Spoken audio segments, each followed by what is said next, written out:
Assalamualaikum warahmatullahi wabarakatuh, anak-anakku sekalian. Alhamdulillahirrabbilalamin. Pada kesempatan kali ini kita kembali bertemu dalam kegiatan pembelajaran PABP. Anak-anakku sekalian, ibu berharap mudah-mudahan pada kesempatan kali ini kalian semuanya dalam keadaan sehat walafiat tanpa satu kurang apapun.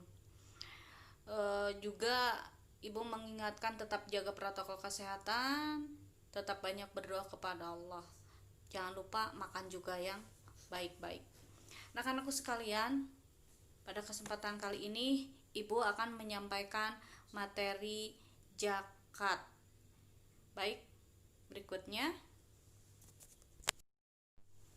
materi zakat apa saja sih yang akan kita pelajari? Yang pertama ada zakat fitrah, ada zakat mal, dan ada zakat penghasilan.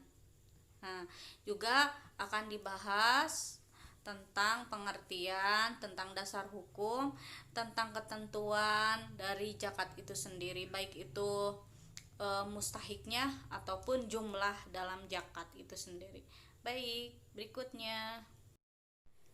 Baiklah anak-anakku sekalian, ibu akan menyebutkan dasar hukum dari zakat. Ada di dalam Al-Quran surat At-Taubah ayat 103 yang bunyinya A'udzubillahi minasyaitonirrajim. Bismillahirrahmanirrahim. Hud min amwalihim shadaqatan tutahhiruhum wa tuzakkihim biha wa sholli alaihim. Inna sholataka sakanul lahum wallahu samiun alim. Yang artinya, ambillah zakat dari sebagian harta mereka.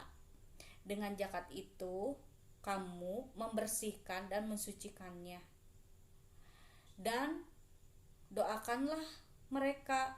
Sesungguhnya doa kamu itu menjadikan ketentraman jiwanya, dan Allah Maha mendengar lagi Maha mengetahui. Berikut penjelasannya bahwa sesungguhnya Allah memberikan harta kepada manusia dan di dalamnya ada hak fakir miskin. Nah, itulah dengan kata tutohiru itu adalah berarti kita harus membersihkan harta kita dengan cara berzakat. Dengan berzakat niscaya hati kita akan terasa tentram.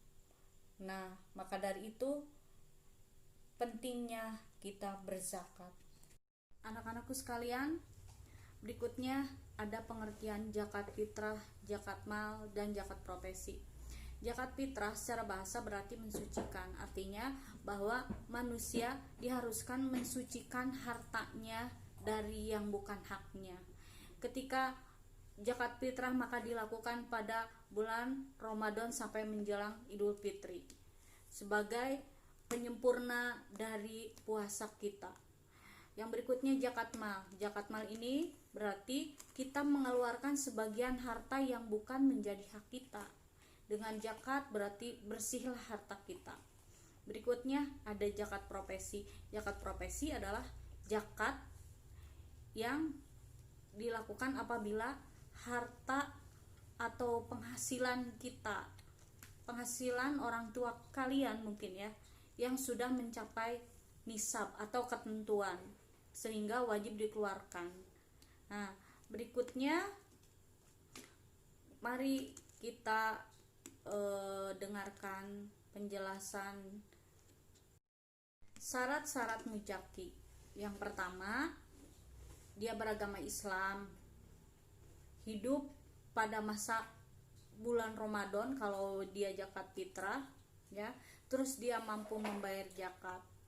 Berikutnya ada rukun zakat, ada niat, ada mujakinya, ada mustahiknya, terus ada harta yang untuk dizakatkan. Nah, syarat-syarat dari mujaki dia tadi udah disebutkan, ada beragama Islam ya, juga harus merdeka, bukan penghamba sahaya ya. Terus juga harta yang dimiliki itu bukan pinjaman tapi murni hartanya dia sendiri ya. Nah, ada juga zakat harta. Kalau zakat harta itu harta yang dimiliki dia sendiri juga, bukan pinjaman orang lain. Kan sekarang kadang ada orang punya harta tapi pinjam dari orang lain ya. Nah, ini harta sendiri, misalnya dari ada emas, perak, ada binatang ternak, ada hasil pertanian, hasil perniagaan, atau harta temuan, itu wajib dijakati. Berikutnya, rekan-rekan sekalian, selanjutnya ada hikmah zakat ya. Apa tuh hikmahnya ketika kita sudah menjalankan zakat? Pertama, sebagai ungkapan rasa syukur kita kepada Allah atas rezeki yang telah diberikan. Yang kedua, mengurangi kesenjangan sosial sehingga tidak kentara antara batas-batas si miskin dan si kaya, karena ada saling berbagi ya. Yang ketiga, mensucikan diri dari dosa. Nah, itu fungsi dari zakat ya. Yang berikut juga mengikis atau mengurangi atau membersihkan bahkan dari akhlak-akhlak yang buruk. Dengan berzakat diharapkan kita memiliki akhlak yang lebih mulia. Berikutnya, yang terakhir, mengutamakan keikhlasan dalam beramal. Jadi kita dalam beramal senantiasa ikhlas, karena sesungguhnya amalan yang ikhlas itu dicatat sebagai amal soleh ya. Berikutnya, baik anak-anakku sekalian, berikut ada beberapa hal yang bisa kita lakukan dalam mempraktekkan dalam kehidupan sehari-hari mengenai zakat ya. Tadi kita sudah tahu sendiri bahwa kegunaan dari zakat selain untuk membersihkan, juga untuk membuat hati kita tentram, juga untuk menekan kesenjangan sosial, kita lebih peka terhadap orang lain, juga dapat menghasilkan akhlak yang baik. Ada juga ketentuan-ketentuan zakat, misalnya ketika zakat fitrah. Zakat fitrah itu kan dilakukan pada bulan Ramadan.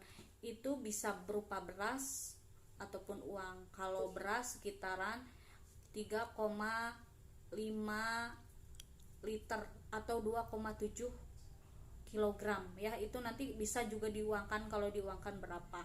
Nah, ada juga zakat harta atau zakat penghasilan, itu biasanya 2,5%.